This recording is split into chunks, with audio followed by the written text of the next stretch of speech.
Bon, si vous avez déjà regardé Harry Potter, vous savez qui est Nicolas Flamel. En tout cas, vous en avez déjà entendu parler. Malgré une certaine célébrité, peu de personnes seraient capables de me dire qui est vraiment cet alchimiste. Je veux dire, sans aller sur Google bien sûr. Alors comme d'habitude, je vais m'atteler à vous raconter l'histoire du plus mystérieux alchimiste de notre histoire. Il est tard dans la rue Montmorency de Paris. Marc habite ici depuis toute sa vie. Il a hérité cette maison de son père, qu'il avait hérité de son père avant lui.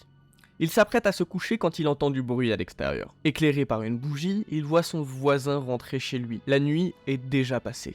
Marc a peur de son voisin. D'étranges rumeurs tournent autour du scribe qui vient tout juste d'acheter cette très jolie maison parisienne. Il le sait, son voisin n'est pas un homme de sa classe. Il n'en a ni les manières ni le comportement. Après avoir espionné son voisin, il finit par retourner se coucher.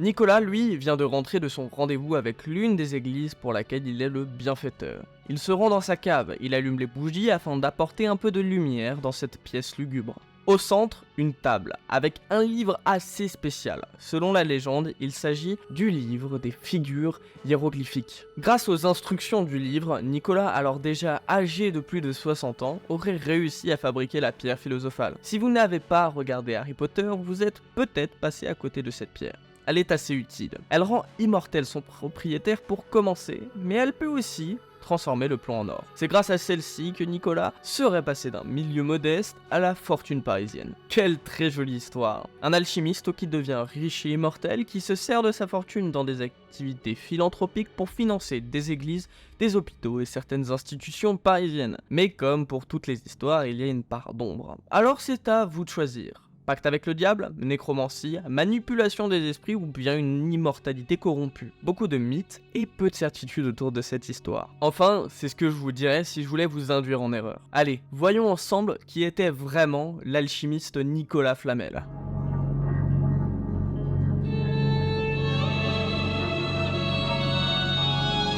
Je vais sûrement vous décevoir, mais l'histoire de Nicolas Flamel n'est pas aussi mystérieuse que ses légendes. En vérité, on sait qu'il naît aux alentours de 1340 à Poitiers en France. Il était copiste et scribe. Au vu de l'époque, on peut penser que vu qu'il savait lire et écrire, il était issu d'une famille plutôt aisée et a certainement suivi un parcours religieux. Ce qui est clair, c'est qu'il ne venait pas du tout d'un milieu modeste.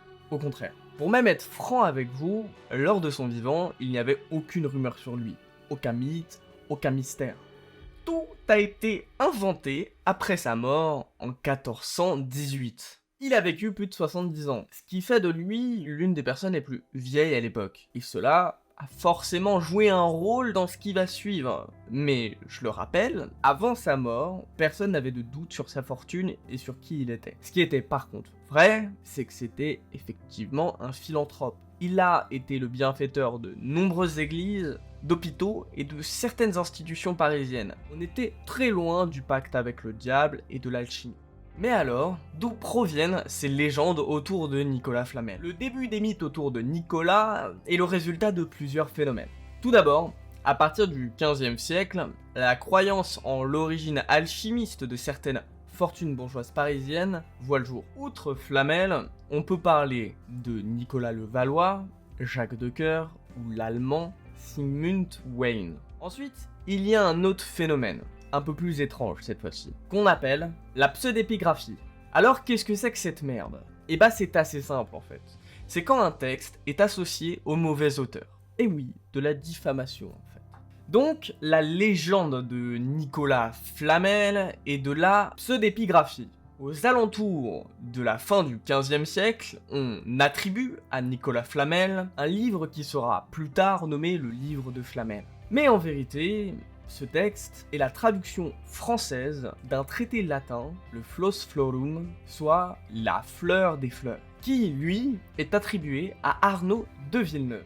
D'autres traités ont été attribués à Flamel alors que ce n'était pas l'auteur. Notamment le cas du livre des laveurs qui est une traduction française du Rosarius. Un traité latin de l'alchimiste anglais John Dastin.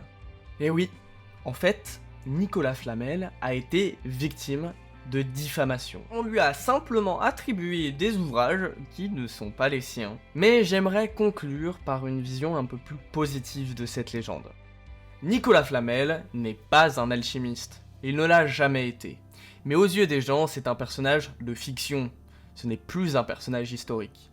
Même si c'est un marqueur d'un siècle rempli de mystères et de légendes.